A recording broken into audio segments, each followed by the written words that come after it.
Hi guys, welcome to my channel. Today we're doing a really fun and unusual position inside the hoop. I have no name for this one, so if you know a name for this, please let me know. But I think it's a really fun position. I might call it the gargoyle, something like that. I don't know. I'm going to show you two different transitions into it, one with straight arms and one from your elbow hang. But before we get started, I'll just remind you to please subscribe to my channel. It makes a big difference with the YouTube algorithm. It helps me out a lot, bringing you all these different tutorials. And it really encourages me and lets me know that you guys are enjoying my videos. So please do take a minute to do that. I've got lots of other aerial content and aerial tutorials over there. And liking my videos also helps out a lot.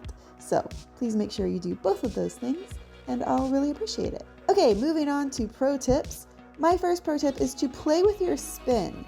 As you go through the transition, you're pulling yourself into this narrow, passe, retiré kind of position if you're a dancer, and it's going to make you spin faster because you're narrow. Don't panic. This is actually a really fun moment. If you prepare yourself to spin a little bit faster, you can really use that moment for drama. My second pro tip is to show your transitions. You're going to go through a really beautiful transition sitting in the side of the hoop like this. And it's really pretty, so show it off. And my third pro tip is to arch your back and lift up your chin. If you are looking down with your face or if your back is curved, it's not going to be nearly as pretty as if you have a nice arched back. And those were your pro tips, so now let's break it down. Start sitting in the hoop. Place both hands on top of the hoop because we're going to go through the hands on the hoop version of this first. Lift out one leg to the back. Take a moment. And then bend your front knee, keeping the hoop on the bottom of your front thigh, so that you're coming into this toes to your knee retiré or passe position. In dance, we call this retiré. When you're ready, you're going to straighten that leg back out slightly and then tuck it across your body so that your toes are coming on top of the hoop. You're placing the bottom of the hoop on the top of your ankle and your foot is on the opposite side of your hip. Next up, you're going to bring that bottom leg up to meet your top leg, setting it on top of your top leg and going into the seated position on the side of your hip.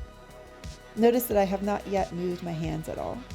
Finally, when I'm ready, I'm going to shift my weight onto the tops of my ankles, open up my knees, and pass my head through to the front of the hoop.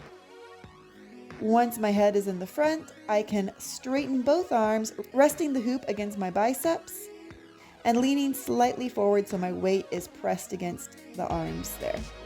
To come out of it, you're just going to replace your hands on the hoop, lean your head back through the center of the hoop to come behind the hoop, and then slip one ankle and then the other off of the hoop quickly just so it looks nice and smooth.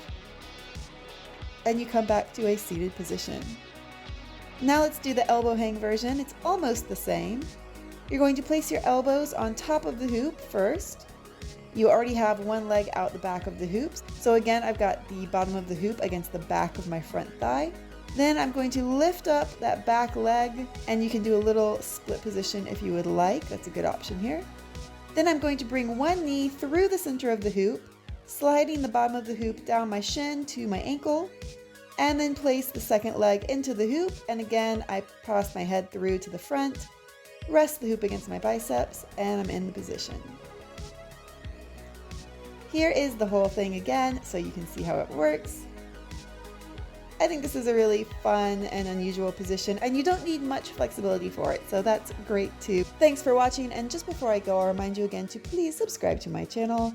It really does help me out, and I really appreciate it when you guys do that. And with that, I will see you guys next time.